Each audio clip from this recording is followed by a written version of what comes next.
Imagine this. 3 A-81 Navy SEALs trapped in a valley, ammo running dry. The enemy is closing in from every ridge. Command had already started writing the loss report.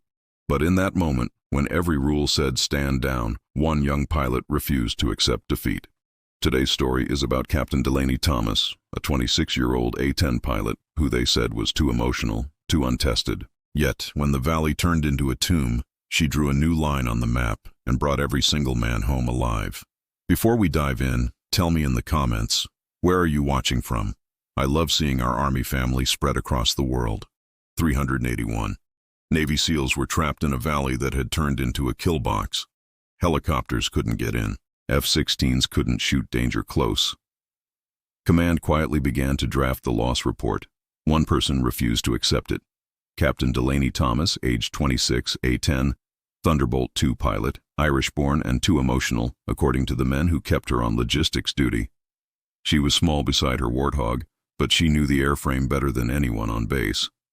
The A-10's 30mm Ju-8 could write its name in steel. In the right hands, it could thread a needle at 50 meters. They said she didn't have the hands. At 6:30 in the morning, the flight line baked under the Afghan sun. Major Sanderson told her again, she wasn't flying. Formation work with the new kids. I need steady leadership. Translation, not you. Delaney swallowed the burn, nodded, and kept working. She'd already spent months doing what nobody asked. Night sims, terrain studies, ballistic tables, memorized cold, posto basics for radio sanity checks, and manual backup math in case the targeting pod died. She'd mapped valleys and ridge lines and circled boxes where air support doctrine simply failed. No one wanted her analysis. She kept studying anyway. In a briefing, she asked a single question. What if this movement isn't prep, but a trap designed to isolate us where air can't help? Track equipment, Captain, came the answer. So she did.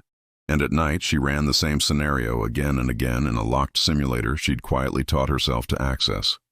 Friendly surrounded, missiles in the hills, danger close all around. She practiced killing the SAMs without breaking off the run. Practiced laying a scalpel of 30mm between friendly strobes and hostile muzzle flashes. 47 iterations, each tighter than the last. At 1:47 in the afternoon, the base siren cut through routine in the ops center. Screens filled with the Korengal-style valley she knew by heart. Radio SEAL Team 7 and detachments. 381 total, surrounded by 800 fighters. 2 confirmed SAM sites. Enemy on 3 ridgelines. Friendlies in a natural bowl. F-16s were 15 to 25 minutes out. Their rules. No shots within $100 mirrors of friendly strobes. The SEALs had enemies at 50. Sanderson asked for options. The room offered doctrine. Delaney offered the A-10. Denied, said Sanderson. We're not risking an untested pilot. A comms tech cut in. SEALs report 30 minutes of ammo left. Time ended the debate. Doctrine didn't. Delaney stepped out, counted 30 seconds in the hall, and did the math. 10 minutes from locker to wheels up. 12 to the valley. That left a knife-edge window. She wrote a one-line postscript to the letter she'd kept for months. If you're reading this, I acted because 381 Americans were dying, while paperwork argued with itself. Then she suited up. Aircraft 297 was already fueled and armed. Full drum of 30mm Mavericks rockets. She moved like muscle memory set to fast forward. Oil, hydraulics, chaff, flares, pod, INS. 90 seconds later, the hog was breathing. On Tower Freak, she said nothing. On guard, she said everything. Any station. Thunderbolt 7 departing Kandahar. Inbound Korengal. 381 Americans are about to be overrun. Breaking rules to save them. Wheels up at 2:23 in the afternoon. Radio from the valley was going ragged. The SEAL Ground Force Commander Trident actually kept it tight, but the cadence betrayed the count. Magazines running dry. F-16 lead checked in. Visual on the target area. Unable to engage within $100 M. 2 dangers are close. Delaney keyed up. Trident actual Thunderbolt 7. Mark your position. IR. I'll work your edge. Silence, then hope. Thunderbolt 7 confirms danger, close authority. I'm authorized to save Americans. Designate. As the bowl opened beneath her, The picture was exactly as she had drawn it in red pencil at 3 in the morning. 3 ridgelines overlapping arcs.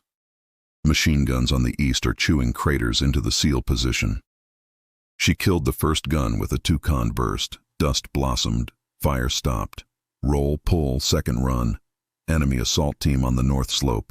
70 miss from friendlies. Short stitch across the rock. Movement stopped. No blue strobes in the beaten zone. Thunderbolt 7. Solid hits. Trident actually called. Western Ridge 75 Mem 75 was where jets got people killed. It was where the hog lived. She broke left into a steep slice, lined reticle just below a rock lip, and pressed a half-second burst that printed a straight line of tungsten between friendly strobes and hostile muzzle flashes. The valley paused, everyone down there realizing an A-10 had just put rounds inside a zone nobody touched. Kandahar to Thunderbolt 7. Sanderson's voice cracked in her ear. Return to base immediately. You are not authorized. She flipped the command net quiet and left only the cast and ground frequencies alive. She was past permission. Trident's actual continued designations. I'm rolling east again. She worked the same playbook she'd written in secret. Kill the air defenses first. A Maverick into a hot SAM site on the southern spur. Then, terrain mask behind a ridge to break the other site's lock. Open a lane. Stitch the Argiline positions that anchored the crossfires, not the ones that look meanest on the scope. Keep the gun short. Half-second taps. No hero strings. Let the dust hide friendlies. Let the sound collapse the assault's morale. Talk on the ground, Trident. Push 3 teams west under my fire. Stay below the rock lip. I'm walking rounds uphill ahead of you. Within minutes, the radio cadence shifted. Less panic, more verbs. Moving, set, next bound. In the op center, radar tracked a single A-10 carving armored Zs in a valley of red icons. F-16 lead came up on basenet observing A-10 placing rounds inside 25 Mars of friendlies. Either suicidal or surgical. So far surgical. SEAL comms fed into the room. Thunderbolt 7. That was the gun pinning our east. Clear to move. Copy. Shift north. I'll take the crest in 3, 2, gun. People who'd mocked Delaney went very quiet. Hayes from the Inspector General's office reminded Sanderson what the book required. Morrison pointed at the map and said what the moment required. She's the only asset that can do this. Support her or write the eulogy. Sanderson hesitated at the edge of career and conscience. Delaney's third pass erased the second SAM with a pop-up Maverick from behind terrain. Now helicopters could start thinking. Not yet. First, the exit cut. She talked Trident actually onto a seam she'd seen in satellite photos months ago. A shallow fold on the west ridge. No one would pick from overhead unless they'd walked the topo lines by hand. Thunderbolt 7. That fold is real. We can move in it. Do it. I'll rake the high points 50 meters ahead of you. 30mm thudded like a giant zipper closing across stone. Enemy fire stuttered, then stopped. The SEALs bounded. For the first time all day, blue icons moved. An enemy element tried to roll the corridor from above. 50, then 40 mem. Delaney flattened the dive, brought Pipper low, and pulsed a 3-4 second burst that shaved the ridge like a carpenter's plane chips of rock. Then stillness. Good effect. Trident actually said, breathless but steady. We're at the mouth, 2 more positions on the far lip. Mark with spark, she said. A bright IR winked and she split it by a body length. No friendlies hit. The corridor held. By the time the F-16s could legally help on the outer rings, Delaney had already decapitated the inner ones. Helicopters spun up. A dust trail of ground QRF snaked toward the pickup. The valley changed from last stand to organized breakout in under 15 minutes. Back at base, Sanderson finally chose. He opened the support floodgates, tankers, deconliction, full ISR picture to Delaney's net, and a medevac plan keyed to her corridor. Thunderbolt 7. A new voice said, calm, authoritative. Kandahar has you on primary. We're with you. Delaney didn't answer on the command net. She didn't have to. The only voices she needed were the ones on the ground. Trident actually continues the push. I'm staying on your shoulder. The corridor barely existed. a carved zipper of silence through a mountain shouting war. Delaney stayed welded to Trident Actual's shoulder, turning the valley into a sequence of micro-battles she could win in seconds. A pickup truck gun team crested high right, too thin for a Maverick, too fleeting for rockets. She dipped, let the pipper kiss the hood, and tapped. The truck folded, the gunner vanished in dust. "West High is cold," she called. "Move on the east spur." An RPG team tried to get clever with offsets. She beat the shot by instinct. Flare half-second stitch across the muzzle flash. Offset shooter neutralized. The SEALs advanced by bounds. 3 teams at a time, then 4, then all of them flowing like water, finding gravity's line. Every bound Delaney put 30mm exactly where it made the next 10 seconds survivable. Thunderbolt 7. "We're at the LZ fold," Trident actually said, voice steadier now.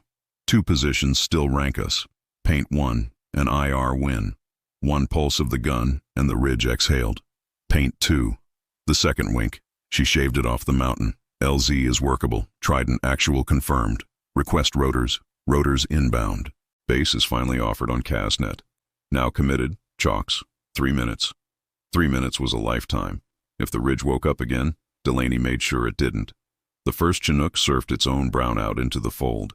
Delaney pushed out to the rim, hunting anything with line of sight into the LZ. 2 muzzle flashes blinked in a stand of rock. She pressed a diagonal burst like a zipper across stone. The flashes died. Chalk 1 lifting, taking aboard first sticks. Second Chinook in another dust cloud. Another moment where a single uncut thread could strangle the whole effort. Delaney found the thread.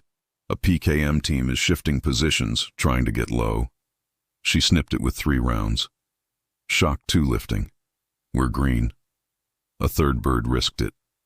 Heavy and stubborn with weight, Delaney watched its climb like a guardian dog. A Sam Seeker tone chirped.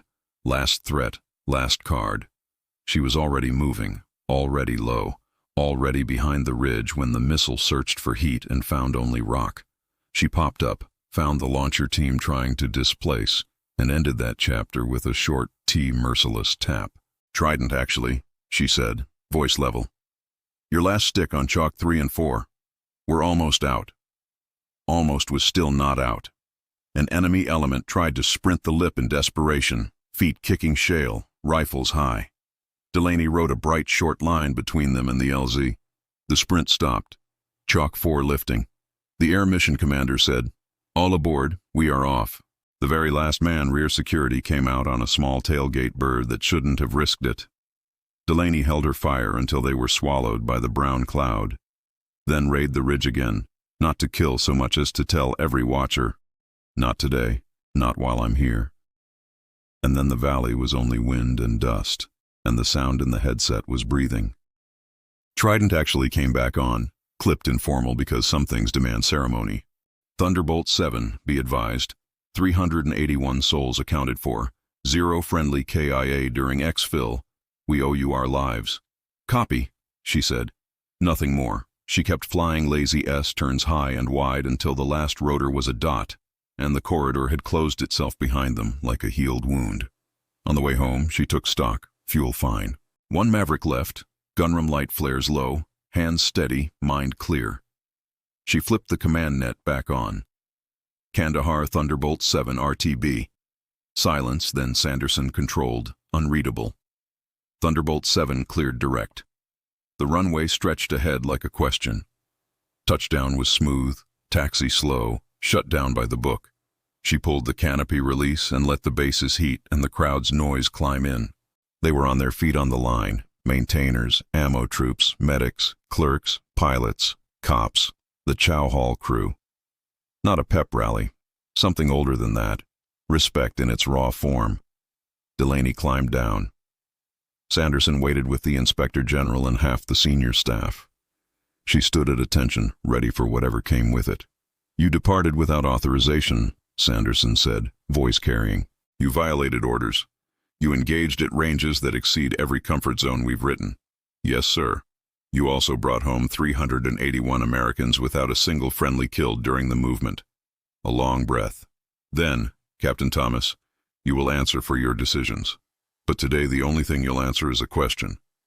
Can you teach exactly how you did that? Yes, sir. Good. We're going to write it down so the next pilot doesn't have to learn it at 3 in the morning in a locked simulator. The formalities came anyway. Statements, timelines, and questions designed to test whether she gambled or calculated. Delaney answered with math, map, memory, and method. Technique over theater. She didn't justify, she explained. The Inspector General listened hard. You broke procedure, Hayes said at last. But your procedure was better for the problem you faced. We will not make a habit of rewarding insubordination. We will make a habit of fixing doctrine. No metal talk. Not yet. Just work. 6 months later, the patch on her shoulder said what she'd built. Close air support development. She taught from first principles. Read the ground like a book. Every fold is a word. Every ridge is a sentence. Every valley is a paragraph. If you can't recite it from 12 angles, you don't know it. Gun discipline. Taps, not streams. Let dust be your smoke, not your blindfold. Kill the right nodes. The shooter who anchors a crossfire is worth 10 in the open. Talk ground, not ego. Say only what moves a team 10 meters closer to living. She demoed with clean tapes and ugly ones. She showed misses as well as hits. She was unsentimental about both. Pilots who used to smirk took notes. Pilots who used to lecture asked questions. The Marines sent their JTACs. The Army sent its aviation reps. Special Operations sent the men who had been there to sit in the front row and annotate the beats. An awards formation came and went. Quiet citations, a ribbon or two, nothing gaudy. The write-ups were careful where they needed to be and exact where they should. The consequence on paper was a reprimand for the unauthorized launch. The consequence in practice was responsibility. Real responsibility. Sanderson found her by the simbay after. I was wrong about you, he said without hedging. I saw risk where there was preparation. That's on me. Delaney didn't gloat. I was out of lane, she said. That's on me. Then let's redraw the lanes where they should have been. It was the closest thing either of them would call peace. Commands that once ignored her started sending problems, not compliments. A border valley with wind that lied. She wrote a page on crosswind gunnery nobody had asked for before. A city block with friendlies upstairs and hostiles downstairs. She published a checklist that reduced fratricide risk with 3 radio lines and 2 angles of approach. A night exfil where strobes failed. She trained a technique to read the pattern of life through thermal clutter and deconflict with timing instead of lights. It wasn't heroics. It was crafted and made public. An analyst pinned the number on a wall because some truths should be physical. 381 extracted. 0 friendly KIA during movement. People touched it when they walked past. The way you touch a relic without saying a prayer. Delaney avoided that hallway when she could, not out of modesty, but out of accuracy. Plenty of days, the math would have rolled the other way. Skill mattered. So did timing. So did luck. So did men on the ground who refused to break under a sky that had just told them no. Doctrine shifted by inches, the only way big systems move. Minimum engagement distances became guidelines with context, not commandments without brains. Simulator syllabi added modules, she wrote in plain language. A-10 drivers learned to count rocks and breaths, not just waypoints in milliseconds. New lieutenants arrived wide-eyed, proud of their patches and eager to be told what mattered. Delaney gave them the same line. Every class, technology is a promise, not a plan. The plan is you. Learn the ground, learn the gun, learn about the people on the net. Then when a valley asks a question nobody wants to answer, you'll have one ready that keeps Americans alive. When she walked the flight line, she still ran her hand along the titanium like it was a living thing. She still checked bolts. She still wrote notes in margins no one else would read. Some mornings a letter on her desk had no return address. Inside, a coin, a patch, or a single sentence from someone who had been there. You showed up. She kept those in a plain box. She never opened it on days she flew. One evening, much later, she taxied back after another training hop and cut the engines. The line crew chief, grease on his sleeve, sun etched into his grin, looked up and said what needed saying once and never again. Ma'am, it's good to know if we ever get pinned badly. You've already been where the map stops. Delaney smiled. The map never stops. She said sometimes someone just has to draw the next line, and that was the point. Not that one pilot broke rules. That one pilot proved the rule beneath all the others when lives hang in the balance. Skill married to courage can turn a tomb back into a road home. And that's the heart of this story. Captain Delaney Thomas showed the world that skill and courage can redraw the map when lives are on the line. 381 Americans went home because one pilot refused to quit. If this story moved you, salute in the comments below. Don't forget to subscribe for more true military stories of valor and sacrifice. Until next time, stay strong, stay proud, and never forget those who serve.